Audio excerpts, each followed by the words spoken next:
দুজন ব্যক্তির ঘটনা পড়লাম। একজন ব্যক্তি প্রচন্ড রকম আবেদ, প্রচুর ইবাদত করে। আপনারা জানেন ইবলিসও কিন্তু আবেদ ছিল, ইবলিস কিন্তু প্রচুর ইবাদত করেছে। এখন ওই ব্যক্তির একজন বন্ধু ছিল, এটা বানু ইসরাইলদের ঘটনা। তো সেই বন্ধু পাপী ছিল, বিভিন্ন কবিরা গুনাহ করত। আর এই আবেদ ব্যক্তি বারবার তাকে নসিহত করত, গুনাহ ছেড়ে দাও, তুমি পাপ করছো, গুনাহ ছেড়ে দাও। তখন সেই ব্যক্তি যে পাপ করছে সে বলতো যে আল্লাহ কি তোমাকে আমার রক্ষক বানিয়েছেন? আল্লাহ কি তোমাকে আমার উপর দারোগা বানিয়েছেন? আমাকে আল্লাহর হাতে ছেড়ে দাও, আমাকে নসিহত করতে শোনা। একদিন এই আবেদ ব্যক্তি তার বন্ধুকে একটা জঘন্য পাপ করতে দেখলো, এমন একটা পাপ যেটা দেখে তার মনে ধারণা আসলো এটা চরম জঘন্য একটা কাজ। তখন সে মুখ ফসকে বলে ফেলল যে আল্লাহ তোকে আর মাফ করবে না, আল্লাহ তোকে জান্নাত দিবে না। আল্লাহ রাব্বুল আলামিন মালাকুল মউতকে এই দুজনের কাছে পাঠালেন, দুজনের রূহকে কবজ করা হলো।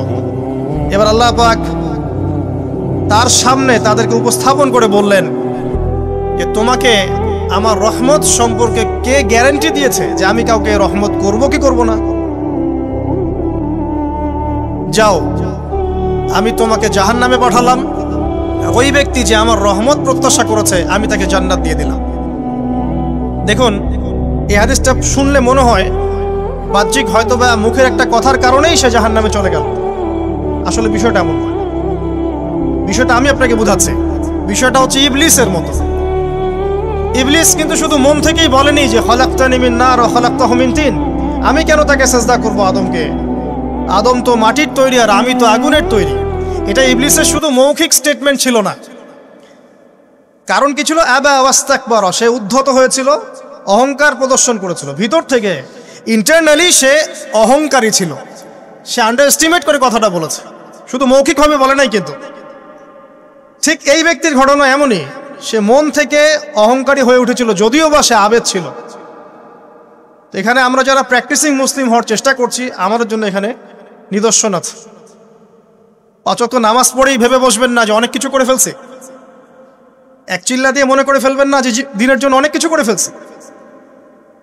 একটা হজ করেছেন, ওমরা করেছেন, সিয়াম রেখেছেন, দিনের জন্য দান সদকা করেছেন, একটা মাদ্রাসা মসজিদ করেছেন, ভেবে বসবেন না আপনি সব অনেক কিছু করে ফেলেছেন এবং অন্যরা সব ককরোচ তেলাপোকা, ওরা জাহান্নামে যাবে, এমনটা মনে করবেন।